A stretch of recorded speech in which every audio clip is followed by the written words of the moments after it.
पाण्याला मेमरी असते, म्हणजे पाणी आपले विचार ऐकू शकतं, हे दावे ना बरेचदा ऐकायला मिळतात.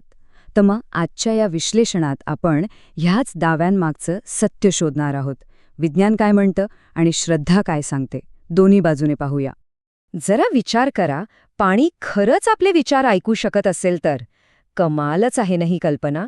चला तर मग हाच तो गूढ प्रश्न आहे ज्याच्या उत्तराच्या शोधात आपण निघालो आहोत.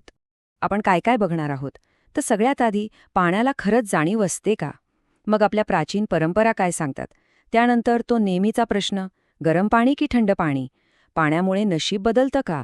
साध्या H2O मागचं विज्ञान काय आहे? आणि सगळ्यात शेवटी एक फायनल रियालिटी चेक. ठीक आहे, तर सुरुवात करूया आपल्या पहिल्या मुद्द्यापासून. वॉटर मेमरी किंवा पाण्याची स्मृती.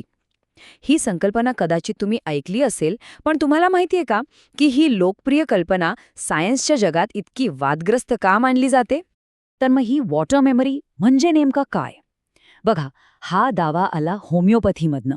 यांचं म्हणणं असं आहे की समजा तुम्ही पाण्यात एखादा पदार्थ विरघळवला आणि नंतर तो पदार्थ पूर्णपणे म्हणजे अगदी 100% काढून टाकला, तरीही ते पाणी त्या पदार्थाचे गुणधर्म लक्षात ठेवतं, जणू काही पाण्याला आठवण राहते. ओके, पण सायन्स काय म्हणतं यावर? विज्ञान स्पष्टपणे सांगतं की ह्याला कोणताही आधार नाही.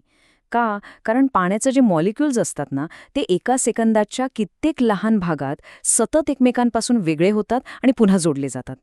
म्हणजे इतक्या वेगात हे सगळं घडत असतं की कोणतीही माहिती स्टोअर करून ठेवायला किंवा लक्षात ठेवायला त्यांना वेळच मिळत नाही. म्हणूनच सायन्स ह्या कल्पनेला अजिबात मानत नाही. ठीक आहे, सायन्सची बाजू तर आपण पाहिली, पण आता थोडं वेगळ्या अँगलने बघूया. आपल्या प्राचीन परंपरा, आपलं अध्यात्म, हे पाण्याकडे फक्त H2O म्हणून का बघत नाही? त्यांच्यासाठी पाणी यापेक्षा खूप काहीतरी जास्त आहे, बरोबर? आपल्या वेदांमध्ये, आयुर्वेदात, पाण्याला थेट जीवनशक्तीशी, प्राणाशी जोडलं गेलंय. गंगा नदीसारख्या नद्यांना तर आपण देवता मानतो. आता इथे एक गोष्ट लक्षात घेणं महत्वाचं आहे. हा जो दृष्टिकोन आहे, तो शब्दशः घेण्यापेक्षा प्रतिकात्मक म्हणजे सिंबॉलिक आणि आध्यात्मिक आहे. ही श्रद्धेची, भावनेची गोष्ट आहे. चला, आता एका अशा विषयावर बोलूया जो आपल्या रोजच्या आयुष्यातला आहे आणि ज्यावर नेहमी चर्चा होते. गरम पाणी प्यावं की थंड? आरोग्यासाठी नक्की काय चांगलं? प्रत्येकाचं यावर वेगळं मत असतं, नाही का? यावर 2 मतप्रवाह आहेत. आयुर्वेद काय म्हणतं की कोमट पाणी पचनशक्ती सुधारतं आणि शरीरातले टॉक्सिन्स, ज्याला आयुर्वेद आम म्हणतं, ते बाहेर काढायला मदत करतं. तर दुसरीकडे मॉडर्न सायन्स म्हणतं की दोन्ही ठीक आहेत. कोमट पाण्याने थोडं रिलॅक्स वाटू शकतं आणि थंड पाणी शरीराला हायड्रेट करतं, थंड ठेवतं. दोन्ही सुरक्षित आहेत. मग ह्या सगळ्याचा निष्कर्ष काय? सोपं आहे. दोन्ही प्रकारचा पाणी ठीक आहे. कोणतं पाणी प्यायचं ही निवड पूर्णपणे आपल्या सोयीवर, आपल्या शरीराच्या गरजेवर अवलंबून आहे.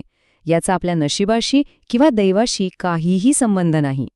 आता येऊया त्या सर्वात इंटरेस्टिंग दाव्याकडे, की आपले विचार, आपल्या भावना पाण्यावर परिणाम करतात आणि त्यातून आपलं नशीब बदलू शकतं. खरं आहे का हे? ही कल्पना सगळ्यात जास्त पसरली ती मसारू इमाटो यांच्या प्रयोगांमुळे.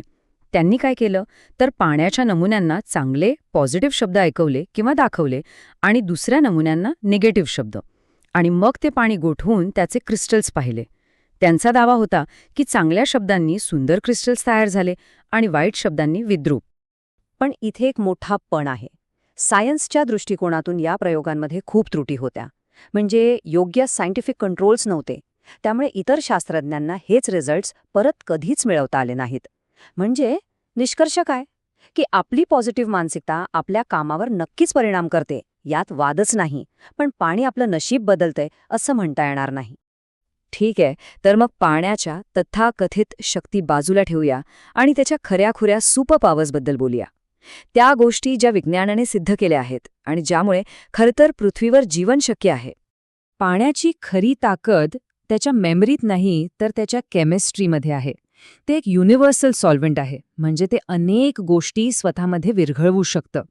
ते आपलं बॉडी टेम्परेचर कंट्रोलमध्ये ठेवतं आणि आपल्या शरीरातल्या प्रत्येक पेशीला कामासाठी पाणी लागतंच लागतं. ही आहे पाण्याची खरी जादू, जी सायन्सने सिद्ध केली आहे.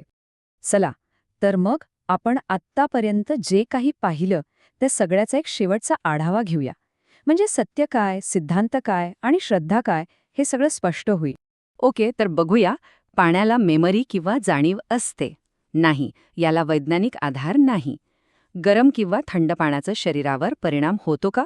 हो, काही प्रमाणात हे खरं आहे. पाणी आपलं नशीब किंवा पैसे यावर परिणाम करतं? अजिबात नाही, याचा काहीही पुरावा नाही. आणि आपल्या परंपरांमध्ये पाण्याला पवित्र मानलं जातं का? हो, हे एक सांस्कृतिक सत्य आहे. म्हणजे बघा, अंतिम मुद्दा हाच आहे की पाण्याची पॉवर ही कुठली एक जादुई गोष्ट नाहीये. ती 3 गोष्टींचं मिश्रण आहे. पहिले म्हणजे बायोलॉजी. आपल्या शरीराला पाण्याची गरज आहे. दुसरं म्हणजे सायकोलॉजी.